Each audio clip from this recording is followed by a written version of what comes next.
ഷഡ്വിധ താത്പര്യലിംഗങ്ങൾ. വേദാർത്ഥത്തെ നിർണയിക്കാൻ വേണ്ടി പ്രവർത്തിക്കുന്ന പൂർവമീമാംസാശാസ്ത്രത്തിലും ഉത്തരമീമാംസാശാസ്ത്രത്തിലും വേദാന്തശാസ്ത്രത്തിലും എന്നർത്ഥം. പൂർവമീമാംസാശാസ്ത്രത്തിലും വേദാന്തശാസ്ത്രത്തിലും വേദത്തിലെ ചില പ്രകരണങ്ങളിൽ താത്പര്യസന്ദേഹം വന്നുചേരുകയും അതിനാൽ ആ പ്രകരണത്തിൻ്റെ, ആ വാക്യസന്ദർഭത്തിൻ്റെ പ്രകരണത്തിൻ്റെ അർത്ഥം മനസ്സിലാക്കാൻ സാധിക്കാതെ വരികയും ചെയ്യുമ്പോൾ അവിടെ ഉണ്ടാകുന്ന ആ താത്പര്യ സന്ദേഹത്തെ നിവർത്തിപ്പിക്കുവാൻ വേണ്ടിയിട്ട് ശാസ്ത്രകാരന്മാർ ഉപയോഗിക്കുന്ന ചില ഉപകരണങ്ങളുണ്ട്. അവയെയാണ് ഈ താത്പര്യ ലിംഗങ്ങൾ എന്ന് പറയുന്നത് എന്ന് പറയാം. അതായത് ഒരു വാക്യത്തിൽ നിന്ന് ശാബ്ദബോധം അഥവാ വാക്യാർത്ഥബോധം ഉണ്ടാകുന്നതിന് പ്രതിബന്ധകമാണ് താത്പര്യ സന്ദേഹം അഥവാ താത്പര്യ സംശയം എന്ന് പറയാം. അങ്ങനെയുള്ള ആ താത്പര്യ സന്ദേഹത്തിൻ്റെ നിവൃത്തിയാണ് ഈ പറയുന്ന താത്പര്യ ലിംഗങ്ങളുടെ പ്രയോജനം എന്ന് സാരം.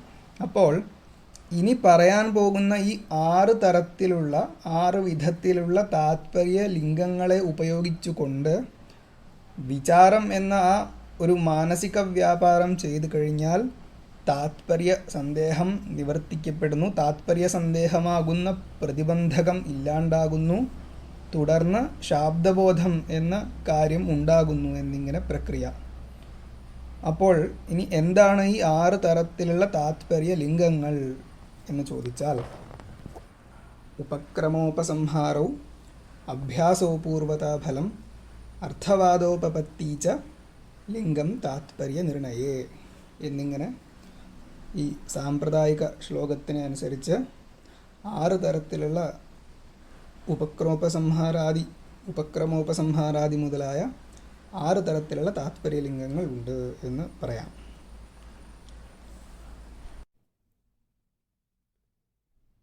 സുരേശ്വരാചാര്യനാൽ രചിക്കപ്പെട്ട പഞ്ചപാദിക എന്ന ഗ്രന്ഥത്തിന് വിവരണം എന്നൊരു വ്യാഖ്യാനമുണ്ട്.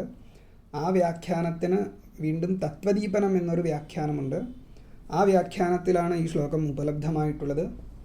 ഇത് അദ്ദേഹം രചിച്ചതോ ആവാം, സംഗ്രഹിച്ചതോ ആവാം. എന്തായാലും സാമ്പ്രദായിക ശ്ലോകമാണ്. ഇനി വിഷയത്തിലേക്ക് വരാം. അപ്പോൾ താത്പര്യ ലിംഗങ്ങൾ എന്ന് പറഞ്ഞാൽ എന്താണ് എന്ന ചോദ്യത്തിന് ഉത്തരം എന്താണ് പറഞ്ഞത് മുമ്പ്?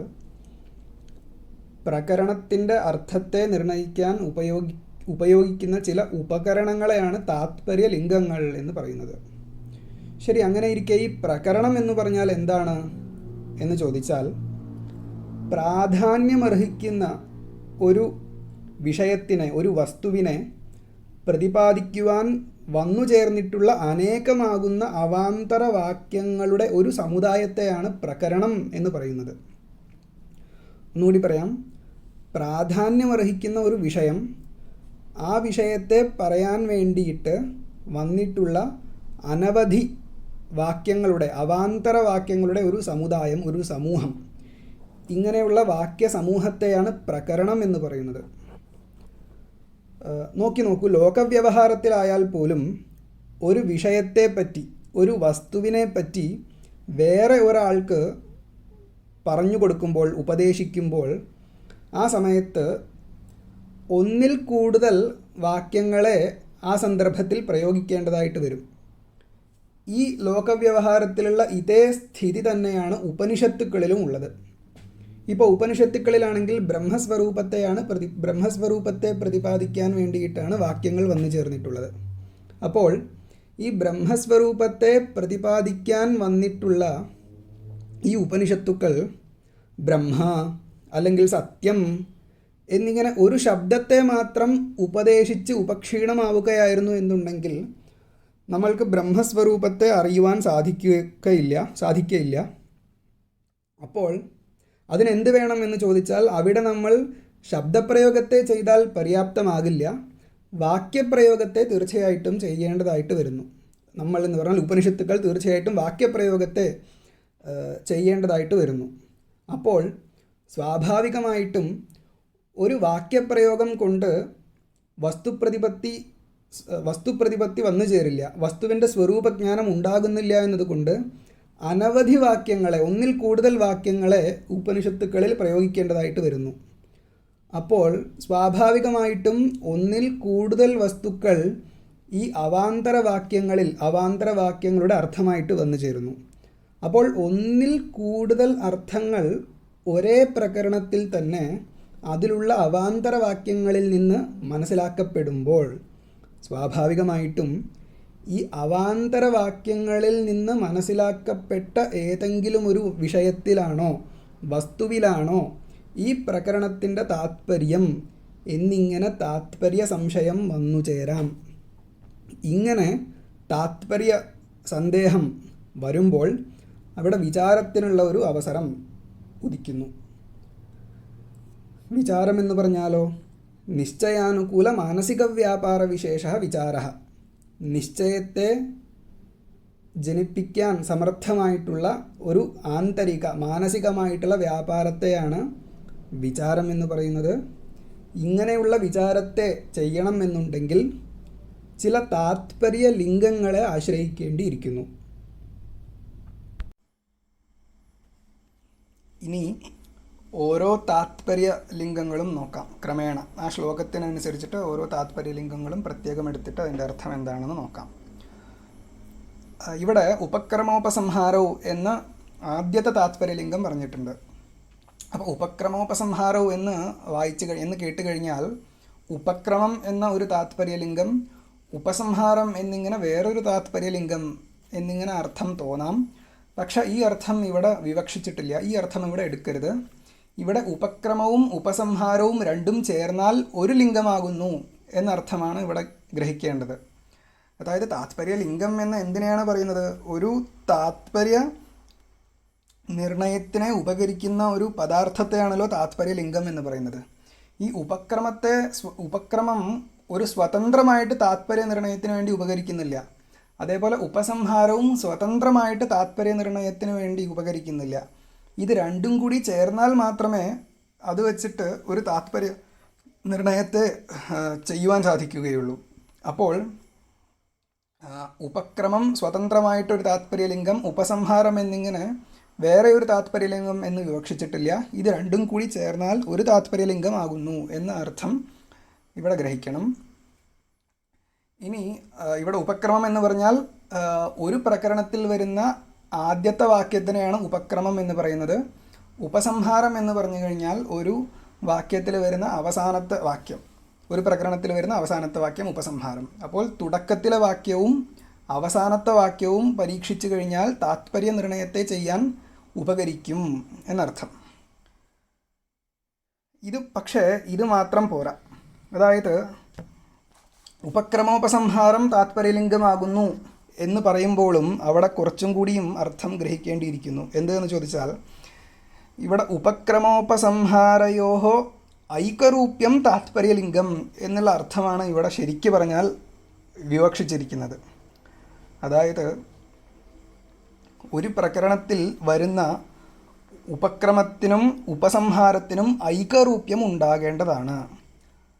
അങ്ങനെയാണെങ്കിൽ ആ ഐകരൂപ്യം ഉണ്ട് എന്നുണ്ടെങ്കിൽ ഈ ഉപക്രമോപസംഹാരം ഒരു വിഷയത്തിൽ ആണ് ഈ പ്രകരണത്തിൻ്റെ താത്പര്യം ഉള്ളത് എന്ന് നമുക്ക് നിശ്ചയിക്കാൻ ഉപകരിക്കും. ഐകരൂപ്യം അഥവാ ഏകരൂപത എന്ന് പറഞ്ഞാൽ എന്താണ് ഇവിടെ വിവക്ഷിച്ചിരിക്കുന്നത് എന്ന് ചോദിച്ചാൽ ഏകവിഷയകത്വം എന്ന് പറയണം. ഉപക്രമോപസംഹാരയോ ഏകവിഷയകത്വം, ഒരു വിഷയം ഉണ്ടാവൽ. ഉപക്രമവും ഒരേ വിഷയത്തെ പ്രതിപാദിച്ചിരിക്കണം, ഉപസംഹാരവും അതേ വിഷയത്തെ തന്നെ പ്രതിപാദിച്ചിരിക്കുന്നു എന്നുണ്ടെങ്കിൽ ഈ ഉപക്രമത്തിനും ഉപസംഹാരത്തിനും ഏകവിഷയകത്വം വന്നു ചേരുന്നു. അല്ലെങ്കിൽ ഏകാർത്ഥനിഷ്ഠത്വം, ഏകവിഷയകത്വം എന്നോ പറയാം, ഏകാർത്ഥനിഷ്ഠത്വം എന്നോ പറയാം. ഉപക്രമവും ഉപസംഹാരവും ഒരേ വിഷയത്തെ തന്നെ പറയുന്നു എന്നുണ്ടെങ്കിൽ നമുക്ക് എന്ത് മനസ്സിലാക്കാൻ സാധിക്കും? ആ സമ്പൂർണമായിരിക്കുന്ന പ്രകരണത്തിന് ഈ അർത്ഥത്തെ പറയുവാൻ ഉള്ള താത്പര്യമുണ്ട് എന്ന് മനസ്സിലാക്കാൻ സാധിക്കും. ഇതൊരു ലൗകിക ന്യായം തന്നെയാണ്. അതായത് ലോകത്തിലായാലും ലൗകിക വ്യവഹാരത്തിലായാലും ഒരു വ്യക്തി ഒരു വിഷയത്തെ പറ്റി തുടങ്ങിയിട്ട് അതിനെക്കുറിച്ചോ അഥവാ അതിനെ ഉപകരിക്കുന്ന വേറെ ചില വിഷയങ്ങളെക്കുറിച്ച് പറഞ്ഞിട്ട് അതേ വിഷയത്തെക്കുറിച്ച് തന്നെ ഉപസംഹരിക്കുകയാണ് എന്നുണ്ടെങ്കിൽ ഈ വിഷയത്തിലാണ് ഈ വ്യക്തിയാൽ ഉച്ചരിക്കപ്പെട്ട വാക്യത്തിൻ്റെ താത്പര്യം എന്നിങ്ങനെ മനസ്സിലാക്കാൻ സാധിക്കും. അതേപോലെ തന്നെയാണ് ഉപനിഷത്തുക്കളിലും സ്ഥിതി. ഒരു ഉപനിഷത്തിൽ വരുന്ന ഒരു പ്രകരണം, ആ പ്രകരണത്തിൽ വരുന്ന ആദ്യത്തെ വാക്യം ബ്രഹ്മത്തെ പറയുന്നു, അവസാനത്തെ വാക്യവും ബ്രഹ്മത്തെ പറയുന്നു എന്നുണ്ടെങ്കിൽ ആ സമ്പൂർണമായിട്ടുള്ള പ്രകരണത്തിന് ആ ബ്രഹ്മം എന്നുള്ള വസ്തുവിനെ പ്രതിപാദിക്കാനാണ് താത്പര്യം എന്നിങ്ങനെ ഉപക്രമത്തെയും ഉപസംഹാരത്തെയും പരീക്ഷിച്ചിട്ട് അതിന് ഏകവിഷയകത്വം ഉണ്ടോ എന്ന് പരീക്ഷിച്ചിട്ട് അതിൻ്റെ താത്പര്യം നിർണ്ണയിക്കാൻ സാധിക്കും എന്നിങ്ങനെ ഉപക്രമോപസംഹാരയോ ഐകരൂപ്യം താത്പര്യലിംഗം എന്നിങ്ങനെ ആദ്യത്തെ താത്പര്യലിംഗം തീർച്ചയായിട്ടും താത്പര്യനിർണയത്തെ ചെയ്യുവാൻ, താത്പര്യനിർണയം ഉണ്ടാകുവാൻ ഉപകരിക്കും എന്ന് മനസ്സിലാക്കണം. ഇനി അഭ്യാസ എന്നുള്ള താത്പര്യലിംഗം രണ്ടാമത്തെ. അപ്പോൾ എന്താണ് അഭ്യാസ എന്ന് പറഞ്ഞു കഴിഞ്ഞാൽ ശ്രുത്യാദീനാം പൗനഃപുന്യം അഭ്യാസ എന്നാണ് അഭ്യാസത്തിൻ്റെ ലക്ഷണം. പൗനഃപുന്യം അതായത് ആവൃത്തി എന്നർത്ഥം. എന്തിൻ്റെ ആവൃത്തി? ശ്രുതിയുടെ ആവൃത്തി. ശ്രുതി എന്ന് പറഞ്ഞു കഴിഞ്ഞാൽ വാചക ശബ്ദ എന്നുള്ള അർത്ഥം ഇവിടെ ഗ്രഹിക്കാം.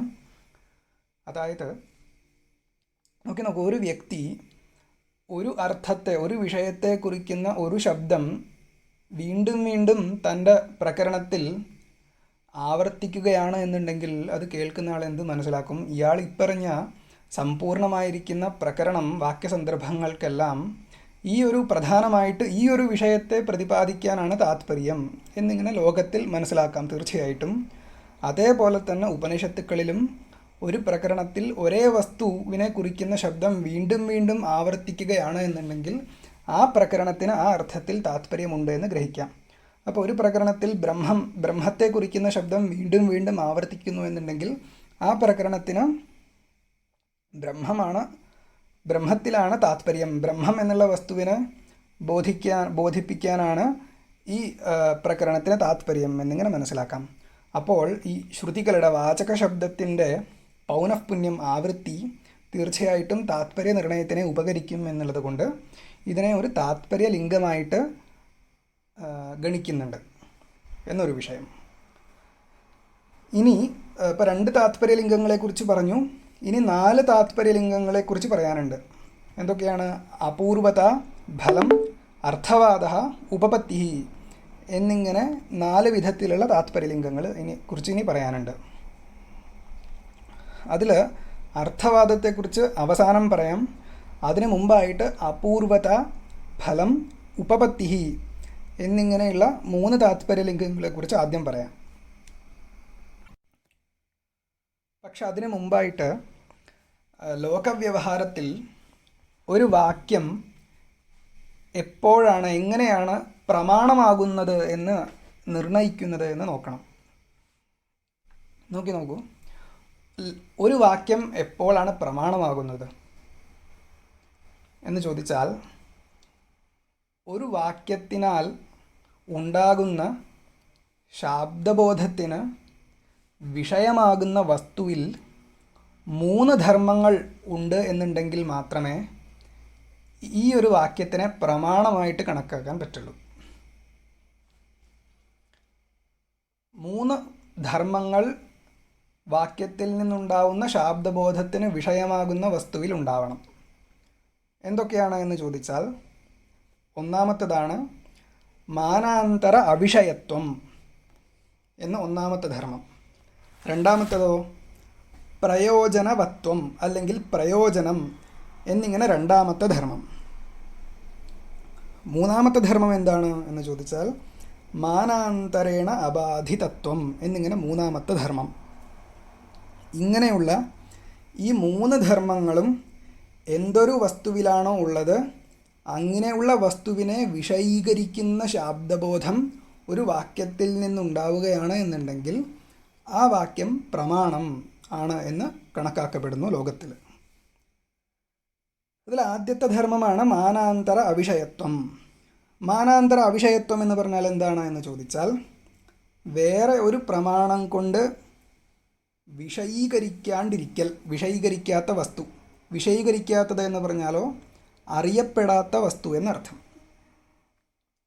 അതായത് ഒരു വാക്യം എപ്പോഴേ പ്രമാണമാകുന്നുള്ളൂ, ആ വാക്യം കൊണ്ട് പറയപ്പെടുന്ന വസ്തു വേറെ ഒരു പ്രമാണം കൊണ്ട് ഇതിനു മുമ്പ് കിട്ടാണ്ടിരിക്കണം.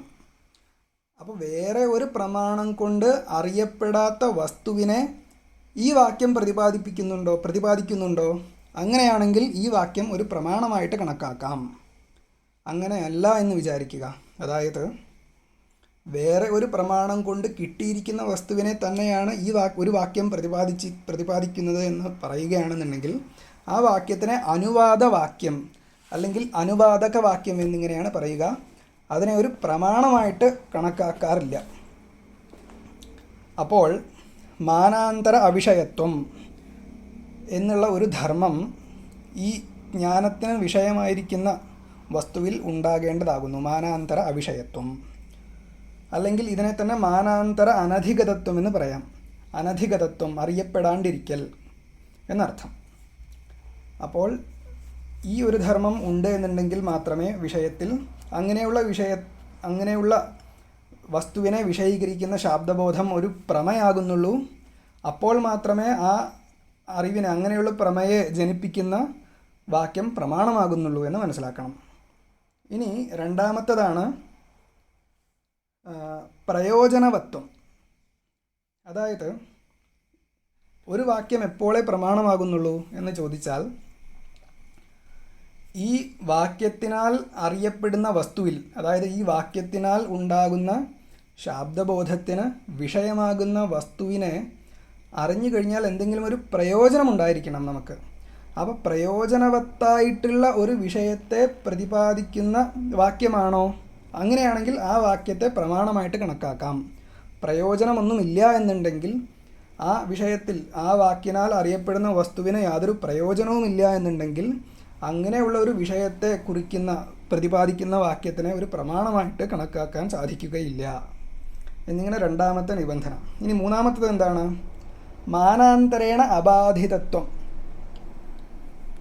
വേറെ ഈ വസ്തു, ഈ ശാബ്ദബോധത്തിന് വിഷയമായിരിക്കുന്ന ഈ വസ്തു വേറെ ഒരു പ്രമാണം കൊണ്ട് ബാധിക്കപ്പെടാണ്ടിരിക്കണം. അതായത് ഇത് തെറ്റാണ്, ഇങ്ങനെയുള്ളൊരു വസ്തുവില്ല എന്നിങ്ങനെ ഇതിൻ്റെ ബാധമുണ്ടാകുന്നു എന്നുണ്ടെങ്കിൽ, ഈ വിഷയത്തിനൊരു ബാധമുണ്ടാകുന്നു എന്നുണ്ടെങ്കിൽ, അങ്ങനെയുള്ള ഒരു അർത്ഥത്തെ പ്രതിപാദിക്കാൻ സമർത്ഥമാകുന്നില്ല പ്രമാണമാകുന്ന ഒരു വാക്യം. അപ്പോൾ മാനാന്തരേണ അബാധിതത്വം, വേറെ ഒരു പ്രമാണം കൊണ്ട് ബാധിക്കപ്പെടാണ്ടിരിക്കൽ എന്നുള്ള ഒരു ധർമ്മവും എന്തിൽ വേണം? ഈ വാക്യത്തിൽ നിന്നുണ്ടാവുന്ന ശാബ്ദബോധത്തിന് വിഷയമായിരിക്കുന്ന വസ്തുവിൽ വേണം. എന്നാൽ മാത്രമേ അങ്ങനെയുള്ള വസ്തുവിനെ പ്രതിപാദിക്കുന്ന വാക്യം പ്രമാണമാണ് എന്ന് കണക്കാക്കാൻ പറ്റുള്ളൂ. ഒന്നും കൂടിയും പറയാം, 3 ധർമ്മങ്ങളാണ് വേണ്ടത്: മാനാന്തര അവിഷയത്വം, പ്രയോജനവത്വം, മാനാന്തരേണ അബാധിതത്വം. മാനാന്തര അവിഷയത്വം എന്ന് പറഞ്ഞാൽ വേറെ ഒരു പ്രമാണം കൊണ്ട് അറിയപ്പെടാണ്ടിരിക്കൽ. പ്രയോജനവത്വം, സ്പഷ്ടം പ്രയോജനം. മൂന്നാമത്തേതാണ് മാനാന്തരേണ അബാധിതത്വം, വേറെ ഒരു പ്രമാണം കൊണ്ട് ബാധിക്കപ്പെടാണ്ടിരിക്കൽ. അപ്പോൾ ഇങ്ങനെയുള്ള 3 ധർമ്മങ്ങൾ ഉള്ള വസ്തുവിനെ പ്രതിപാദിക്കുന്നു വാക്യം എന്ന് പറയുകയാണ് എന്നുണ്ടെങ്കിൽ ആ വാക്യം പ്രമാണമാണ് എന്ന് ലോകത്തിൽ വ്യവഹാരമുണ്ട് എന്നിങ്ങനെയാണ് ഒരു പ്രമാണവാക്യത്തെ നമ്മൾ തിരിച്ചറിയുന്നത്. ഇനി ഈ ഉപനിഷത്തുകൾ തീർച്ചയായിട്ടും പ്രമാണമാണ്, വേദമാണല്ലോ. അപ്പോൾ തീർച്ചയായിട്ടും അത് പ്രമാണമാണ് എന്ന് തന്നെ കരുതണം. അപ്പോൾ അത് പ്രമാണമാണ് എന്നുണ്ടെങ്കിൽ നമുക്ക് എന്ത് മനസ്സിലാക്കാൻ സാധിക്കും? ഈ പ്രമാണമാകുന്ന ഉപനിഷത്തിൽ നിന്നും മനസ്സിലാക്കുന്ന വസ്തുവിൽ 3 ധർമ്മങ്ങൾ തീർച്ചയായിട്ടും ഉണ്ട് എന്ന് നമുക്ക് മനസ്സിലാക്കാൻ സാധിക്കും. എന്തൊക്കെയാണ്? മാനാന്തര അവിഷയത്വം, പ്രയോജനവത്വം മാനാന്തരേണ അബാധിതത്വം എന്നിങ്ങനെ 3 ധർമ്മങ്ങൾ എന്തൊരു വസ്തുവിലുണ്ടോ അങ്ങനെയുള്ള വസ്തുവിനെ മാത്രമേ ഒരു പ്രമാണമാകുന്ന ഉപനിഷത്തിന് ബോധിപ്പിക്കാൻ പ്രതിപാദിക്കാൻ സാധിക്കുകയുള്ളൂ. ഉപനിഷത്തായിക്കോട്ടെ വേദമായിക്കോട്ടെ, ഒരു വേദത്തിന് ഇങ്ങനെയുള്ള 3 ധർമ്മങ്ങളോട് കൂടിയ ഒരു വസ്തുവിനെ മാത്രമേ പ്രതിപാദിക്കാൻ സാധിക്കുകയുള്ളൂ. എന്നിരിക്കെ വാക്യങ്ങൾക്ക് എവിടെയാണ് താത്പര്യം ഉണ്ടാവുക എന്ന് ചോദിച്ചാൽ ഈ 3 ധർമ്മങ്ങളിൽ ഉള്ള വസ്തുവിൽ മാത്രമേ താത്പര്യം ഉണ്ടാവുകയുള്ളൂ വേദവാക്യങ്ങൾക്ക്, ഉപനിഷത് വാക്യങ്ങൾക്കും. അപ്പോൾ ഈ 3 ധർമ്മങ്ങളും മാനാന്തര അവിഷയത്വം, പ്രയോജനവത്വം, മാനാന്തരേണ അബാധിതത്വം എന്നിങ്ങനെ 3 ധർമ്മങ്ങളും എന്തിനെ താത്പര്യത്തെ നിർണയിക്കാൻ ഉപകരിക്കുന്നു എന്ന് മനസ്സിലാക്കാം. ഇവിടെ ഈ മാനാന്തര അവിഷയത്വം എന്നുള്ള ധർമ്മത്തിനെയാണ് അപൂർവത എന്നിങ്ങനെ ശബ്ദം കൊണ്ട് കുറിക്കുന്നത്. അപൂർവത എന്ന് പറഞ്ഞു കഴിഞ്ഞാൽ മാനാന്തര അവിഷയത്വം അല്ലെങ്കിൽ മാനാന്തര അനധികതത്വം എന്നിങ്ങനെ പറയാം. ഇതൊരു താത്പര്യലിംഗമാണ്. രണ്ടാമത്തെ താത്പര്യലിംഗമാണ് പ്രയോജനവത്വം എന്നുള്ളത്. അത് ഫലം എന്നുള്ള ശബ്ദം കൊണ്ടാണ് അതിനെ നിർദ്ദേശിക്കാറ്. ഫലം എന്ന് പറഞ്ഞാൽ പ്രയോജനം എന്നർത്ഥം. അപ്പോൾ അതും ഒരു താത്പര്യലിംഗമാണ്. മാനാന്തരേണ അബാധിതത്വം എന്നുള്ള ധർമ്മത്തെ ഉപപത്തിഹി എന്നുള്ള ശബ്ദം കൊണ്ടാണ് കുറിക്കുന്നത്. അപ്പോൾ മാനാന്തരേണ അബാധിതത്വം ഉപപത്തിഹി എന്നുള്ള താത്പര്യലിംഗമാകുന്നു. അപ്പോൾ ഈ 3 ധർമ്മങ്ങളും താത്പര്യത്തെ നിർണയിക്കാൻ ഉപകരിക്കുന്നു എന്നുള്ളത് കൊണ്ട് ഇത് 3ഉം താത്പര്യലിംഗങ്ങളായിട്ട് കണക്കാക്കപ്പെടുന്നു എന്നർത്ഥം. ഇനി അർത്ഥവാദ എന്നുള്ള താത്പര്യലിംഗത്തെക്കുറിച്ചാണ് പറയാനുള്ളത്. അർത്ഥവാദ അല്ലെങ്കിൽ അർത്ഥവാദം.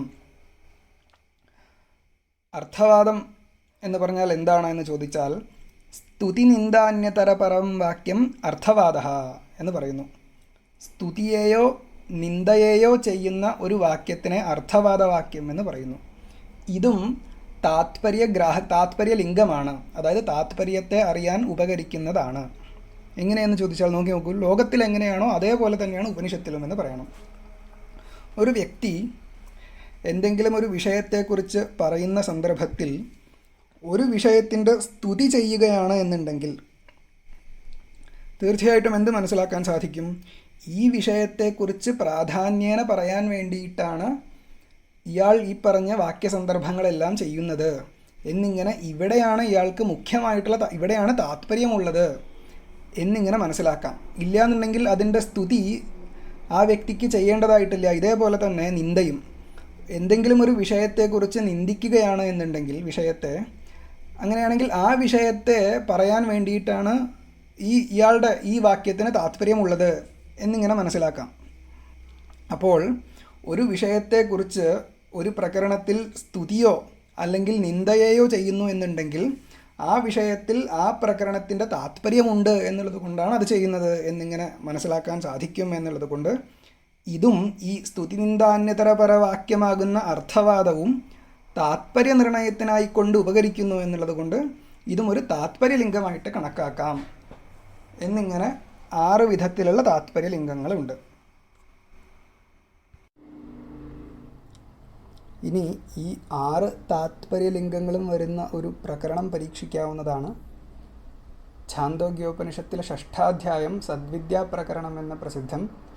ഈ പ്രകരണത്തിൽ 6 വിധത്തിലുള്ള താത്പര്യലിംഗങ്ങളും ഉണ്ട് എന്ന് കാണപ്പെടുന്നു. അപ്പോൾ ഈ പ്രകരണം എങ്ങനെയാണ് തുടങ്ങുന്നത് എന്ന് ചോദിച്ചാൽ, ഗുരുകുലത്തിൽ നിന്നും വേദാധ്യയനം കഴിഞ്ഞ് ഗൃഹത്തിലേക്ക് മടങ്ങി വരുന്ന ശ്വേതകേതുവിനോട് ഉദ്ദാലകൻ പിതാവ് ചോദിക്കുകയാണ്, ഉതതമാദേശമപ്രാക്ഷ്യ ഏനാശ്രിതം ശ്രുതം ഭവതി അമതം മതം അവിജ്ഞാതമിതി.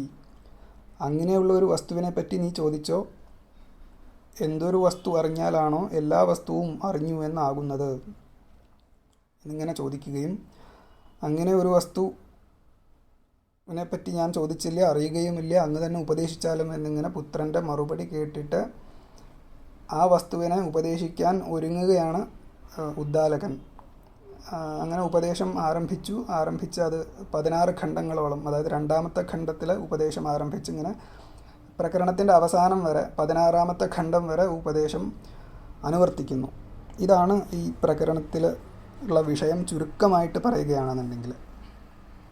അപ്പോൾ ഈ പ്രകരണം തുടക്കം മുതൽ അവസാനം വരെ പരീക്ഷിച്ച് നോക്കിക്കഴിഞ്ഞാൽ ഈ 6 ലിംഗങ്ങളും ഉണ്ട് എന്ന് ഉറപ്പുവരുത്താൻ സാധിക്കും. അപ്പോൾ ഈ ചോദ്യത്തിന്, ഈ ശ്വേതകേതുവിൻ്റെ ചോദ്യത്തിന് ഉത്തരമായിട്ട് പറയാൻ പോകുന്ന വസ്തു തീർച്ചയായിട്ടും അദ്വിതീയ ബ്രഹ്മം തന്നെയാണ്. അപ്പോൾ അദ്വിതീയ ബ്രഹ്മത്തിലാണ് ഈ പ്രകരണത്തിൻ്റെ താത്പര്യം എന്നാണ് പറയേണ്ടത്. അപ്പോൾ അദ്വിതീയ ബ്രഹ്മത്തിലാണ് താത്പര്യം എന്ന് പറഞ്ഞു കഴിഞ്ഞാൽ അതിനർത്ഥം എന്താണ് എന്ന് ചോദിച്ചാൽ, ബ്രഹ്മം എന്നുള്ളൊരു വസ്തുവാണ് പാരമാർത്ഥികമായിട്ടുള്ളത്. ഇതല്ലാത്ത വേറൊരു വസ്തു പാരമാർത്ഥികമായിട്ടില്ല എന്നിങ്ങനെയാണ് ഇപ്പോൾ ഉപദേശം ചെയ്യാൻ പോകുന്നത്. അപ്പോൾ പാരമാർത്ഥികമായിട്ട് വേറെ ഒരു വസ്തു ഇല്ല എന്ന് പറയാനാണ് ഇപ്പോൾ ഈ ഉപനിഷത്തിൻ്റെ പ്രവൃത്തി. അപ്പോൾ അതെങ്ങനെയാണ് ആ ഉപദേശം ചെയ്യേണ്ടത്, എന്തൊരു രീതിയിലാണ് ഈ ഉപനിഷത്ത് ഇതിനെ ഉപദേശിക്കാൻ പോകുന്നത് എന്ന് ചോദിച്ചാൽ, നോക്കൂ, നമുക്ക് ബ്രഹ്മമല്ലാണ്ട് പാരമാർത്ഥികമായിട്ട് നമുക്ക് തോന്നുന്ന 2 വസ്തുക്കളാണുള്ളത്. ഒന്ന് ഈ കാണുന്ന പ്രപഞ്ചം, അതല്ലാണ്ട് ഈ കാണുന്ന ജീവാത്മാക്കൾ. അപ്പോൾ ഈ ജീവാത്മാക്കളും പ്രപഞ്ചവും എന്നിങ്ങനെ 2 പാരമാർത്ഥികമായിട്ട് ഉള്ള പദാർത്ഥങ്ങൾ കാണപ്പെടുന്നു. എന്നിരിക്കെ ഉപനിഷത്ത് ഇവിടെ എന്താണ് ചെയ്യുന്നത്, ഈ കാണുന്ന ഈ പ്രപഞ്ചമെല്ലാം മിഥ്യയാണ് എന്ന് പറയുന്നു, പ്രതിപാദിക്കുന്നു.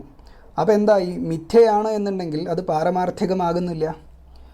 ഇതുപോലെയാണോ ഈ ശുക്തിയിൽ കാണപ്പെടുന്ന രജതം മിഥ്യയാകുന്നു എന്നുള്ളത് കൊണ്ട് അത് പാരമാർത്ഥികമാകുന്നില്ല.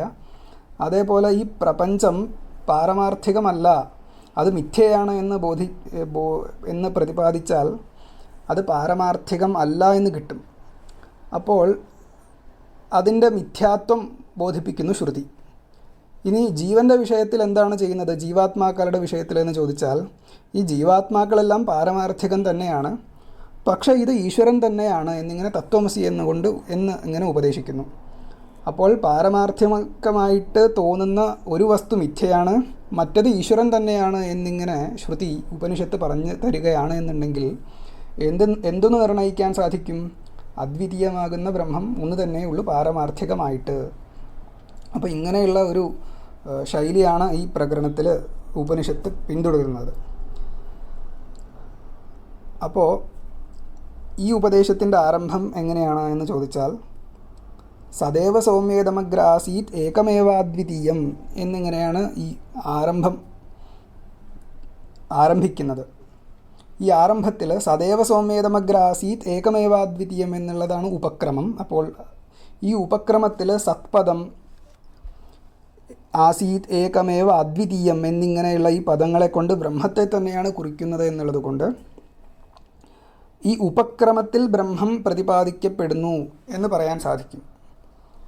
അതേപോലെ തന്നെ ഏറ്റവും അവസാനത്തിൽ എന്ന് പറഞ്ഞു കഴിഞ്ഞാൽ 16 ഖണ്ഡങ്ങളുണ്ടെന്ന് പറഞ്ഞല്ലോ. ഈ 16ാമത്തെ ഖണ്ഡത്തിലെ അവസാനത്തെ വാക്യം എങ്ങനെയാണ് എന്ന് ചോദിച്ചാൽ, ഐതദാത്മ്യമിദം സർവം തത്സത്യം സ ആത്മാ തത്വമസി ശ്വേതകേതോ എന്നിങ്ങനെ ഉപദേശം ചെയ്യുന്നുണ്ട്. അപ്പോൾ അവിടെയും തത്സത്യം സ ആത്മാ തത്വമസി എന്നിങ്ങനെ ആത്മാവിനെ കുറിക്കുന്ന ശബ്ദവുമുണ്ട്.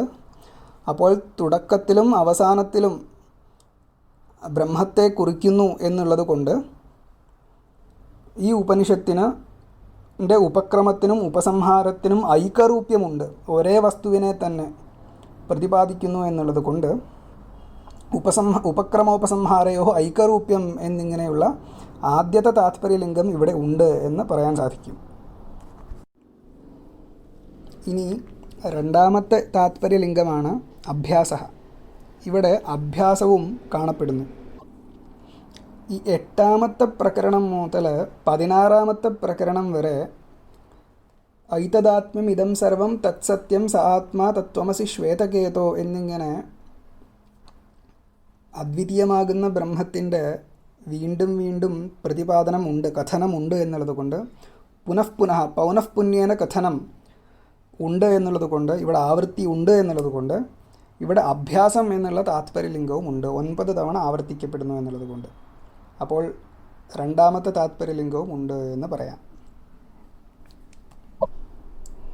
ഇനി ഉപപത്തി എന്നുള്ള താത്പര്യലിംഗമാണ് വേണ്ടത്. ഈ ഉപപത്തി മാനാന്തര അബാധിതത്വം എന്നുള്ള ഉപപത്തി ആകുന്ന താത്പര്യലിംഗം ശരിക്കു പറഞ്ഞാൽ ശബ്ദം കൊണ്ട് തന്നെ അത് ബോധിപ്പിക്കപ്പെടണം എന്നൊരു നിർബന്ധമില്ല എന്നുണ്ടെങ്കിൽ പോലും ഇവിടെ അത് കിട്ടുന്നുണ്ട്. അതായത് ഒരു പദാർത്ഥം മാനാന്തര അബാധിതമാകുന്നത് എപ്പോഴാണ് എന്ന് ചോദിച്ചു കഴിഞ്ഞാൽ അത് ആ അർത്ഥം ഉപപന്നമാകുമ്പോഴാണല്ലോ. അപ്പോൾ ഈ അർത്ഥം ഉപപന്നമാണ്, സംഗതമാണ്, ഇങ്ങനെ സംഭവിക്കും എന്ന് ശ്രുതി തന്നെ ഇവിടെ ബോധിപ്പിക്കുകയാണ്. അതായത് ഇവിടെ അദ്വിതീയമാകുന്ന ബ്രഹ്മം സത്യമാണ്, അത് മാത്രമേ സത്യമായിട്ടുള്ളൂ എന്നിങ്ങനെ പറഞ്ഞു തരുന്നു. എങ്ങനെയെന്ന് ചോദിച്ചാൽ ഒരു ദൃഷ്ടാന്തം കൊണ്ടിട്ട് അവിടെ മൃതാദി ദൃഷ്ടാന്തം കൊണ്ട് ഇത് പ്രതിപാദിക്കുന്നു. എങ്ങനെയെന്ന് ചോദിച്ചാൽ യഥാസൗം ഐക്യേന മൃത്പിണ്ഡേന സർവം മൃണ്മയം വിജ്ഞാതം സ്യാത് വാചാരംഭണം വികാരോ നാമധേയം മൃത്തികേത്യവ സത്യം എന്നിങ്ങനെ മൃതാദി ദൃഷ്ടാന്തങ്ങളെ കൊണ്ട് എന്ത് പറയുന്നു? അവിടെ മൃത്പിണ്ഡങ്ങളാകുന്ന ഉപാദാനമാണ് ശരിക്കും പാരമാർത്ഥികം. അവിടെ വികാരമായിട്ട് കാണപ്പെടുന്ന ഘടാദി മുതലായവ എല്ലാം മിഥ്യയാണ് എന്നിങ്ങനെ ദൃഷ്ടാന്തം കൊണ്ട് അവിടെ വെറും ശബ്ദപ്രയോഗം മാത്രമാണ്. എങ്ങനെയാണോ മൃതാദി സ്ഥലങ്ങളിൽ അവിടെ ഘടം എന്നൊരു ശബ്ദം മാത്രമേ ഉള്ളൂ, ഈ ശബ്ദത്തെ കൊണ്ട് കുറിക്കുന്ന വസ്തു യുക്തി കൊണ്ട് ചിന്തിച്ചാൽ എന്താണ് എന്ന് ചോദിച്ചാൽ മൃത്പിണ്ഡം മാത്രമാണ് എന്നിങ്ങനെ പോലെ ഈ രണ്ട് പദാർത്ഥങ്ങൾക്ക് തമ്മിൽ ഉപാദാന ഉപാദേയ ഭാവം ഉണ്ട് എന്നുണ്ടെങ്കിൽ അവിടെ ഉപാദേയം മിഥ്യയാണ്, ഉപാദാനമാണ് സത്യം എന്നിങ്ങനെ യുക്തി കൊണ്ട് മനസ്സിലാക്കാൻ സാധിക്കും. അതേപോലെ ഈ ബ്രഹ്മമാണ് എല്ലാത്തിൻ്റെയും ഉപാദാനം എന്നുള്ളത് കൊണ്ട് അതേ മാത്രമേ സത്യമായിട്ട് ഭവിക്കാൻ സാധിക്കുകയുള്ളൂ. ഈ കാര്യമാകുന്ന ജഗത്തെല്ലാം മിഥ്യയാണ് എന്നിങ്ങനെ ഉപപത്തി പറയുമ്പോൾ ഇത് ബാധിക്കാൻ സാധിക്കുകയില്ല, ഇത് ബാധിക്കപ്പെടുന്ന ഒരു അർത്ഥമല്ല എന്നുള്ളത് കൊണ്ട് മാനാന്തര അബാധിതത്വം എന്നുള്ളൊരു അംശത്തെ സമർപ്പിക്കുന്നു ഈ ഉപപത്തി, ഈ വാക്യങ്ങൾ.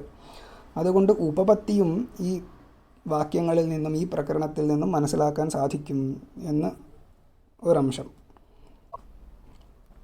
അപൂർവത എന്നുള്ള താത്പര്യലിംഗവും ഉണ്ട്.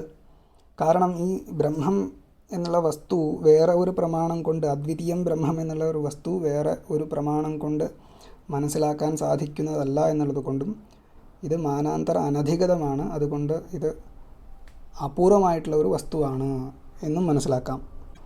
അപ്പോൾ ഈ ബ്രഹ്മം അപൂർവമാണ് എന്ന് പറഞ്ഞു തരാൻ വേണ്ടിയിട്ട് ഒരു ശബ്ദമുണ്ടാവണമെന്ന് നിർബന്ധമില്ല. ഇവിടെ ശബ്ദമില്ല, എന്നാൽ പോലും ഇത് അപൂർവമാണെന്ന് മനസ്സിലാക്കാൻ സാധിക്കും. ഇതൊരു അർത്ഥനിഷ്ഠമാകുന്ന ലിംഗമാണല്ലോ. അപ്പോൾ അർത്ഥനിഷ്ഠമാകുന്ന അപൂർവത്വം എന്നുള്ള ലിംഗം ബ്രഹ്മത്തിലുണ്ട് എന്നുള്ളത് കൊണ്ട് ഇവിടെ അപൂർവത്വം എന്നുള്ള താത്പര്യലിംഗവും ഉണ്ട് എന്ന് മനസ്സിലാക്കാം.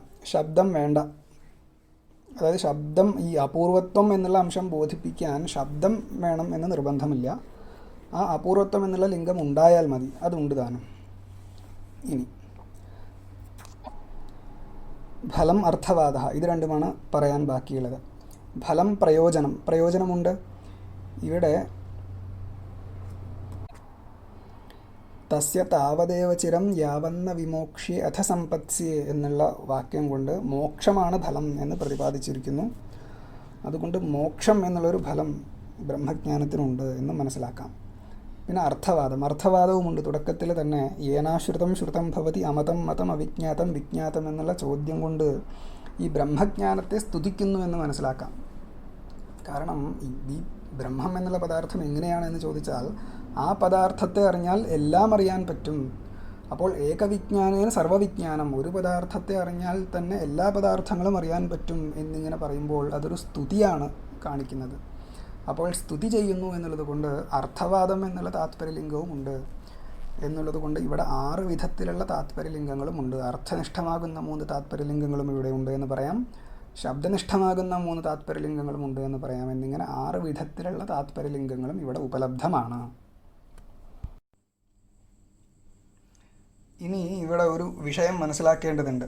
എന്താണെന്ന് വെച്ചാൽ ഇപ്പോൾ ഇതുവരെ പറഞ്ഞത് വെച്ചനുസരിച്ചിട്ട് ഒരു പ്രകരണത്തിൻ്റെ താത്പര്യം ഇന്ന വിഷയത്തിലാണ് എന്ന് പറയാൻ വേണ്ടിയിട്ട് ആ പ്രകരണത്തിൽ 6 വിധത്തിലുള്ള താത്പര്യലിംഗങ്ങളും വേണം, ആവശ്യമാണ് എന്നിങ്ങനെ ഒരു ആശയം തോന്നിയേക്കാം. പക്ഷേ ഇത് ശരിയല്ല. ഒരു പ്രകരണത്തിൻ്റെ താത്പര്യം നിർണ്ണയിക്കാൻ 6 താത്പര്യലിംഗങ്ങളും വേണം എന്നിങ്ങനെ നിർബന്ധം പിടിക്കാൻ യാതൊരു നിർവാഹവുമില്ല എന്നർത്ഥം. അപ്പോൾ ഇത് കാണിക്കാൻ വേണ്ടിയിട്ട് ഈ താത്പര്യലിംഗങ്ങളുടെ ഒരു വിഭാഗം ഇവിടെ ചെയ്യേണ്ടതായിട്ടുണ്ട്. അതായത് ഈ 6 താത്പര്യലിംഗങ്ങളെയും രണ്ടായിട്ട് തരം തിരിക്കാം ഇവിടെ. എങ്ങനെയെന്ന് ചോദിച്ചാൽ ശബ്ദനിഷ്ഠം, അർത്ഥനിഷ്ഠം എന്നിങ്ങനെ 2 വിധത്തിലുള്ള താത്പര്യലിംഗങ്ങളുണ്ട്. ഈ വിഭാഗത്തിൽ ഈ 6 എണ്ണത്തിനെയും കൊണ്ടുവരാം. ശബ്ദനിഷ്ഠം, അർത്ഥനിഷ്ഠം എന്നിങ്ങനെ താത്പര്യലിംഗങ്ങളെ വിഭജിക്കുന്നു. ഇതിൽ അപൂർവത, ഫലം, ഉപപത്തി എന്നിങ്ങനെയുള്ള 3 താത്പര്യലിംഗങ്ങളും അർത്ഥനിഷ്ഠമാണ്. അതായത് ഒരു അർത്ഥത്തിൽ, ഒരു വിഷയത്തിൽ ഇരിക്കുന്ന ലിംഗങ്ങളാണ് ഇത് 3. ഇപ്പോൾ നോക്കൂ, അപൂർവത എന്ന് പറഞ്ഞാൽ എന്താണ്? മാനാന്തര അവിഷയത്വം അല്ലെങ്കിൽ മാനാന്തര അനധികതത്വം എന്നിങ്ങനെയാണല്ലോ പറഞ്ഞത്. അതായത് വേറെ ഒരു പ്രമാണം കൊണ്ട് അറിയപ്പെടാണ്ടിരിക്കൽ. ഇതൊരു ധർമ്മമാണല്ലോ. ഇത് എന്തിലുള്ള ഒരു ധർമ്മമാണ്? ഒരു വസ്തുവിൽ, ഒരു അർത്ഥത്തിൽ, ഒരു വിഷയത്തിലുള്ള ഒരു ധർമ്മമാണ്. അപ്പോൾ ഇതൊരു അർത്ഥനിഷ്ഠമാകുന്ന ഒരു ലിംഗമാണ് എന്ന് മനസ്സിലാക്കണം. അതേപോലെ പ്രയോജനവത്വം, ഫലം എന്ന് പറഞ്ഞാൽ പ്രയോജനവത്വം. ഈ പ്രയോജനം ഒരു അർത്ഥത്തിലാണല്ലോ ഉണ്ടാവുക. അപ്പോൾ ഈ പ്രയോജനവത്വവും ഒരു അർത്ഥനിഷ്ഠമാകുന്ന ലിംഗമാണ്. ഉപപത്തി എന്ന് പറഞ്ഞാൽ എന്താണ് പറഞ്ഞത്? മാനാന്തരേണ അബാധിതത്വം ഉപപത്തി എന്നാണല്ലോ പറഞ്ഞത്. അതായത് വേറെ ഒരു പ്രമാണം കൊണ്ട് ബാധിക്കപ്പെടാണ്ടിരിക്കൽ എന്നർത്ഥം. ഇതും ഒരു അർത്ഥനിഷ്ഠമാകുന്ന ധർമ്മമാണ്, ലിംഗമാണ്. അപ്പോൾ ഇത് 3ഉം ഒരു അർത്ഥത്തിലുള്ളവയാണ് എന്നുള്ളത് കൊണ്ട് ഇതെല്ലാം അർത്ഥനിഷ്ഠമാകുന്ന ലിംഗങ്ങളാണ് എന്ന് പറയാം. ഇനി നോക്കൂ, ബാക്കിയുള്ള 3 ലിംഗങ്ങൾ എന്തൊക്കെയാണ്? ഉപക്രമോപസംഹാരയോ ഐക്യരൂപ്യം, അല്ലെങ്കിൽ അഭ്യാസം, അർത്ഥവാദ എന്നിങ്ങനെ 3 താത്പര്യലിംഗങ്ങളുണ്ട്. ഇത് 3ഉം അർത്ഥനിഷ്ഠമല്ല. പിന്നെയോ, ഇത് 3ഉം ശബ്ദനിഷ്ഠമാണ്. ശബ്ദനിഷ്ഠം എന്ന് വെച്ചാലോ, ഇത് 3ഉം ശബ്ദഘടിതമാണ് എന്നുള്ളത് കൊണ്ട് ഇതിനെ ശബ്ദനിഷ്ഠം എന്ന് പറയുന്നു. ശബ്ദഘടിതം എന്ന് പറഞ്ഞാൽ ഇതിൻ്റെ സ്വരൂപത്തിൽ ശബ്ദം പ്രവിഷ്ടമാണ്. അതുകൊണ്ട് ശബ്ദഘടിതമാണ് ഇത് 3ഉം എന്നുള്ളത് കൊണ്ട് ഇത് 3ഉം ശബ്ദനിഷ്ഠമാണ്, അർത്ഥനിഷ്ഠമല്ല. ഉപക്രമോപസംഹാരയോ ഐക്യരൂപ്യം. അപ്പോൾ ഉപക്രമ ഉപസംഹാരം എന്നിങ്ങനെ ശബ്ദസ്വരൂപമാണ്. അഭ്യാസം എന്ന് പറഞ്ഞാലും ഒരു ശബ്ദമായിട്ട് വരുന്നു. അർത്ഥവാദ എന്ന് പറഞ്ഞാലും അതൊരു ശബ്ദമാണ്. അപ്പോൾ ഇത് മൂന്നിൻ്റെയും സ്വരൂപത്തിൽ ശബ്ദം പ്രവിഷ്ടമായിട്ടുണ്ട് എന്നുള്ളത് കൊണ്ട് ഇത് 3ഉം ശബ്ദഘടിതമാണ് എന്നുള്ളത് കൊണ്ട് ഇതിനെ 3നെയും ശബ്ദനിഷ്ഠമാകുന്ന ലിംഗങ്ങൾ എന്നിങ്ങനെ വിളിക്കുന്നു. ഇങ്ങനെ 2 തരത്തിലുള്ള വിഭാഗം ചെയ്യാൻ സാധിക്കും. ഇങ്ങനെ 2 തരത്തിലുള്ള വിഭാഗം ചെയ്താൽ നമുക്ക് ഇനി ഇങ്ങനെ പറയാൻ സാധിക്കും. എങ്ങനെയെന്ന് ചോദിച്ചാൽ, ഒരു പ്രകരണത്തിൻ്റെ താത്പര്യം ഇന്ന വിഷയത്തിലാണ് എന്ന് പറയാൻ അർത്ഥനിഷ്ഠമാകുന്ന 3 താത്പര്യലിംഗങ്ങൾ തീർച്ചയായിട്ടും നിർബന്ധമായിട്ടും ഉണ്ടാക്കണം എന്ന്. അതായത് അപൂർവത, ഫലം, ഉപപത്തി എന്നിങ്ങനെ മുൻപ് പറഞ്ഞ 3 അർത്ഥനിഷ്ഠമാകുന്ന താത്പര്യലിംഗങ്ങൾ തീർച്ചയായിട്ടും ഒരു പ്രകരണിയിൽ വേണം. പ്രകരണി എന്ന് പറഞ്ഞാലോ, ഒരു പ്രകരണത്തിൽ പ്രാധാന്യേന പ്രതിപാദിക്കപ്പെടുന്ന വസ്തുവിനെ, വിഷയത്തിനെയാണ് പ്രകരണി എന്ന് പറയുന്നത്. അപ്പോൾ ഈ പ്രകരണത്തിൻ്റെ പ്രകരണി ഇതാണ്, ഈ പ്രകരണത്തിൻ്റെ പ്രാധാന്യേന താത്പര്യ വിഷയീഭൂതമാകുന്ന അർത്ഥം പ്രകരണി ഇതാണ് എന്നിങ്ങനെ നിർണ്ണയിക്കാൻ ആ പ്രകരണിയിൽ, ആ വസ്തുവിൽ, ആ വിഷയത്തിൽ അപൂർവത, ഫലം, ഉപപത്തി എന്നുള്ള അർത്ഥനിഷ്ഠമാകുന്ന താത്പര്യലിംഗങ്ങൾ 3 എണ്ണം തീർച്ചയായിട്ടും വേണം. എന്തുകൊണ്ടാണെന്ന് നോക്കാം. ഇത് മുൻ പറഞ്ഞ കാര്യം തന്നെയാണ്. അതായത് പ്രമാണമാകുന്ന ഉപനിഷത്തുക്കളുടെ താത്പര്യം എങ്ങനെ നിർണ്ണയിക്കാം എന്നാണല്ലോ ചിന്തിക്കുന്നത്. അതായത് ഉപനിഷത്തുക്കൾ പ്രമാണമാണ്, അതിൽ അനവധി പ്രകരണങ്ങളുണ്ട്. ഈ പ്രകരണങ്ങളിൽ താത്പര്യ സന്ദേഹം വന്നു ചേർന്നാൽ എങ്ങനെ വിചാരം ചെയ്ത് അതിൻ്റെ താത്പര്യം എന്താണ് എന്ന് എങ്ങനെ നിർണ്ണയിക്കാമെന്ന് ചിന്തിക്കുമ്പോൾ നമ്മൾ തീർച്ചയായിട്ടും ഈ പ്രകരണങ്ങളെയും പ്രമാണമായിട്ടാണ് കണക്കാക്കുന്നത്, ഉപനിഷത്തുക്കളായതുകൊണ്ട് തന്നെ. അപ്പോൾ തീർച്ചയായിട്ടും ഈ ഉപനിഷത്തുക്കളിൽ ഉള്ള പ്രകരണങ്ങൾ പ്രമാണമായതുകൊണ്ട് ഈ പ്രകരണങ്ങളിൽ നിന്നുണ്ടാവുന്ന ശാബ്ദബോധം ഒരു പ്രമയാണ് എന്ന് തീർച്ചയായിട്ടും പറയേണ്ടിയിരിക്കുന്നു. എന്നാൽ മാത്രമല്ല ഇത് പ്രമാണമാകുന്നുള്ളൂ. അപ്പോൾ ഈ പ്രകരണങ്ങളിൽ നിന്നുണ്ടാവുന്ന ശാബ്ദബോധം പ്രമയാണ് എന്നുണ്ടെങ്കിൽ തീർച്ചയായിട്ടും ആ ശാബ്ദബോധത്തിൽ വിഷയമായിരിക്കുന്ന വസ്തുവിൽ 3 ധർമ്മങ്ങൾ തീർച്ചയായിട്ടും ഉണ്ട് എന്ന് പറയണം. എന്നാൽ മാത്രമല്ലേ ആ ജ്ഞാനം ഒരു പ്രമേയാകുന്നുള്ളൂ. എന്ത് മുൻ പറഞ്ഞ പോലെ മാനാന്തര അനധികതത്വം, മാനാന്തര അബാധിതത്വം, പ്രയോജനവത്വം എന്നിങ്ങനെ 3 ധർമ്മങ്ങൾ തീർച്ചയായിട്ടും ഈ ശാബ്ദബോധത്തിന് വിഷയമാകുന്ന വസ്തുവിലുണ്ട് എന്ന് പറയണം. എന്നാൽ മാത്രമേ ഈ ജ്ഞാനം, ഈ ശാബ്ദബോധം പ്രമേയാകുന്നുള്ളൂ. എന്നാൽ മാത്രമേ എന്ത് പറയാൻ സാധിക്കുള്ളൂ? ഈ പ്രകരണം പ്രമാണമാണോ എന്ന് പറയാൻ സാധിക്കുള്ളൂ. അപ്പോൾ ഈ പ്രകരണങ്ങൾക്കെല്ലാം അങ്ങനെയുള്ള വിഷയത്തിൽ മാത്രമേ താത്പര്യമുള്ളൂ. എങ്ങനെയുള്ള എന്തൊരു വിഷയത്തിലാണോ ഈ 3 ലിംഗങ്ങളും ഉള്ളത് എന്നിങ്ങനെ പറയാൻ സാധിക്കും. അങ്ങനെ പറയുമ്പോൾ തീർച്ചയായിട്ടും ഈ 3 ധർമ്മങ്ങളും ഈ പ്രകരണിയിൽ ഉണ്ട് എന്ന് തീർച്ചയായിട്ടും പറയേണ്ടിയിരിക്കുന്നു. അപ്പോൾ അർത്ഥനിഷ്ഠമാകുന്ന ഈ 3 താത്പര്യലിംഗങ്ങൾ തീർച്ചയായിട്ടും ഒരു പ്രകരണിയിൽ വേണം എന്നർത്ഥം. അപ്പോൾ ഇത് ഉപനിഷത്തുക്കളിൽ നിന്ന് മാത്രമല്ല, വേദത്തിലെ എന്തൊരു പ്രകരണവുമായിക്കോട്ടെ, ആ പ്രകരണത്തിൽ പ്രതിപാദിക്കപ്പെടുന്ന വസ്തുവിൽ 3 ധർമ്മങ്ങൾ തീർച്ചയായിട്ടും ഉണ്ടാവണം. അതായത് 3 താത്പര്യലിംഗങ്ങൾ തീർച്ചയായിട്ടും ഉണ്ടാവേണ്ടതാണ്. ശരി, ഇങ്ങനെ ഇരിക്കെ ശബ്ദനിഷ്ഠമാകുന്ന 3 താത്പര്യലിംഗങ്ങൾ എവിടെയാണ് ഉപയോഗിക്കപ്പെടുക? അതായത് അർത്ഥനിഷ്ഠമാകുന്ന 3 താത്പര്യലിംഗങ്ങൾ ഉണ്ട്, അത് തീർച്ചയായിട്ടും എല്ലായിടത്തും വേണം. എന്നാൽ മാത്രമേ താത്പര്യം ഗ്രഹിക്കാൻ പറ്റുകയുള്ളൂ. അപ്പോൾ അർത്ഥനിഷ്ഠമാകുന്ന 3 താത്പര്യലിംഗങ്ങൾ എവിടെയാണ് ഉപയോഗിക്കപ്പെടുക? അതിൻ്റെ ഉപയോഗം എങ്ങനെയാണെന്ന് ചോദിച്ചാൽ, മുൻപ് പറഞ്ഞ പോലെ ഏതെങ്കിലും ഒരു പ്രകരണത്തിൽ താത്പര്യ സന്ദേഹം വന്നു ചേർന്നാൽ അവിടെ ആ താത്പര്യ സന്ദേഹം നിവർത്തിപ്പിക്കാൻ ശബ്ദനിഷ്ഠമാകുന്ന താത്പര്യലിംഗങ്ങളിൽ ഏതെങ്കിലും ഒന്ന് പര്യാപ്തമാണ്. ചില സ്ഥലങ്ങളിൽ 2 അഥവാ 3 താത്പര്യലിംഗങ്ങൾ ഉണ്ടാകാം. പക്ഷെ 3 വേണമെന്ന് നിർബന്ധമില്ല. അപ്പോൾ എന്തുകൊണ്ടാണ് നിർബന്ധമില്ലാത്തത് എന്ന് ചോദിച്ചാൽ നോക്കൂ.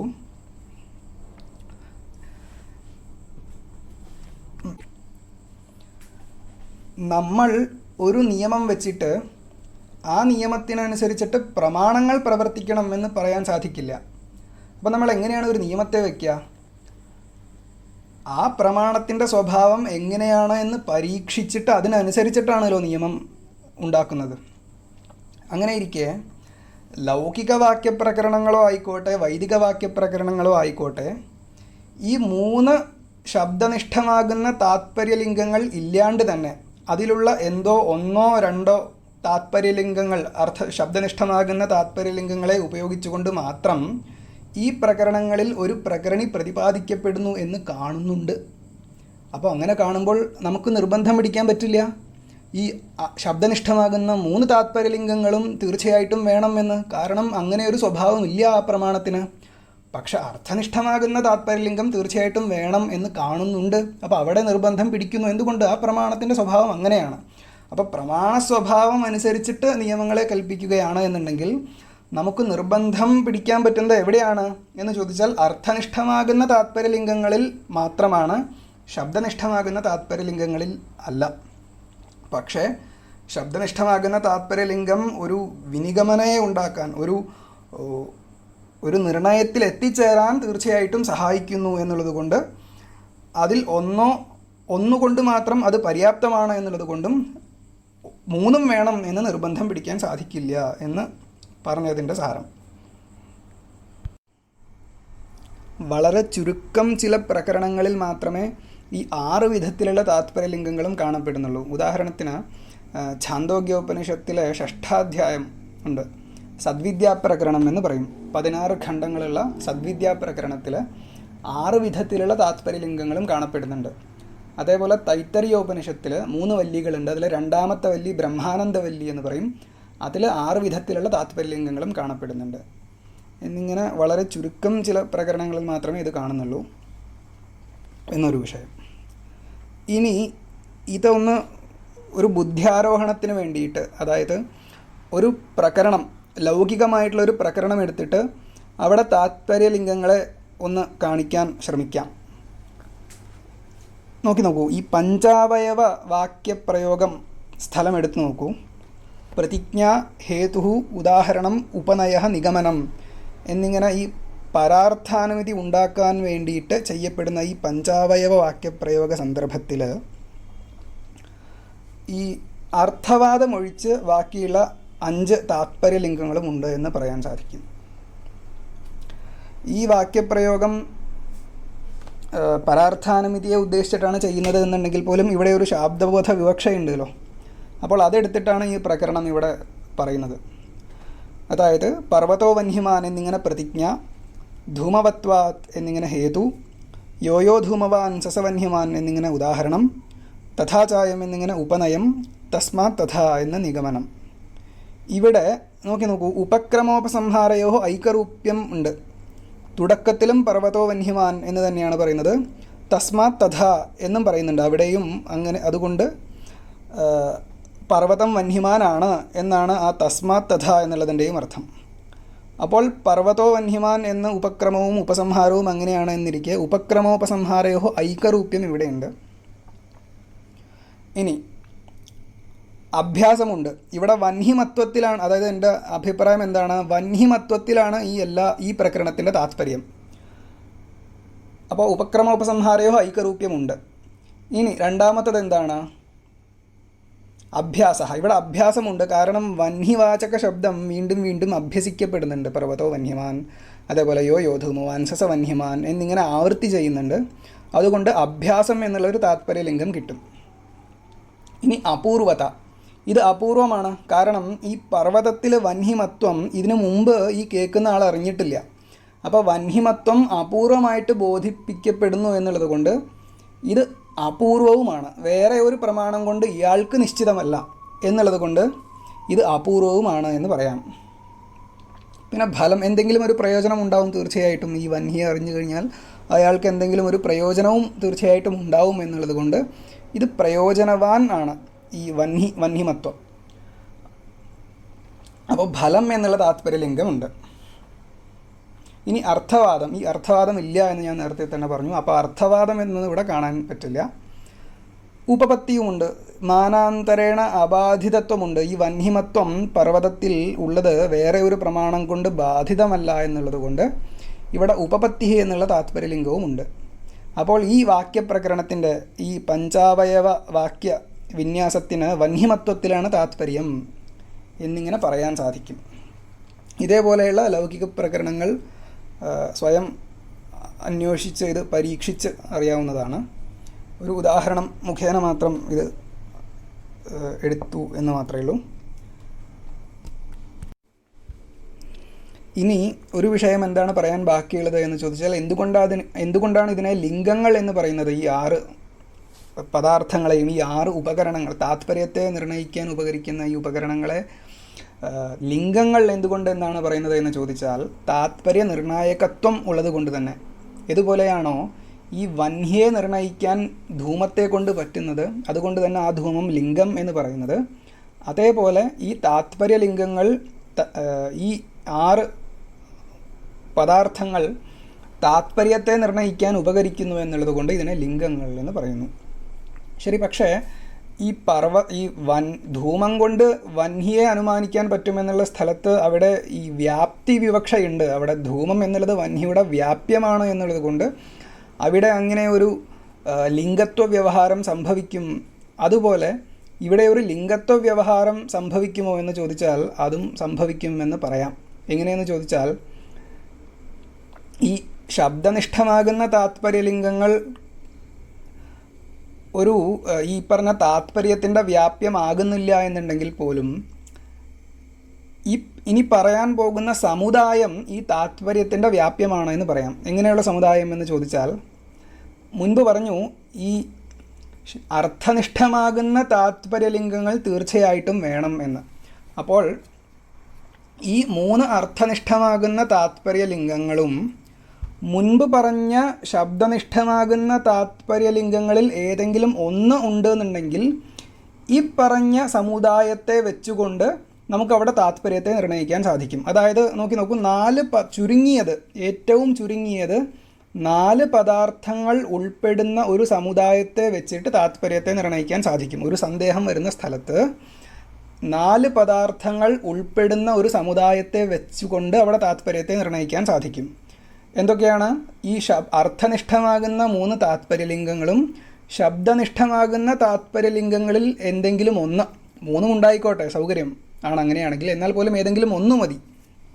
അപ്പോൾ ഇങ്ങനെയുള്ള ചുരുങ്ങിയത് ഈ 4 പദാർത്ഥങ്ങളോട് ഘടിതമായിട്ടുള്ള ഈ സമുദായം താത്പര്യത്തിന് വ്യാപ്യമാണ് എന്ന് പറയാം എന്നുള്ളത് കൊണ്ട് ഒരു ലിംഗത്വ വ്യവഹാരവും ഇവിടെ സംഭവിക്കും എന്ന് മനസ്സിലാക്കണം. അതുകൊണ്ടാണ് ഇതിനെ ലിംഗം എന്ന് പറയുന്നത്.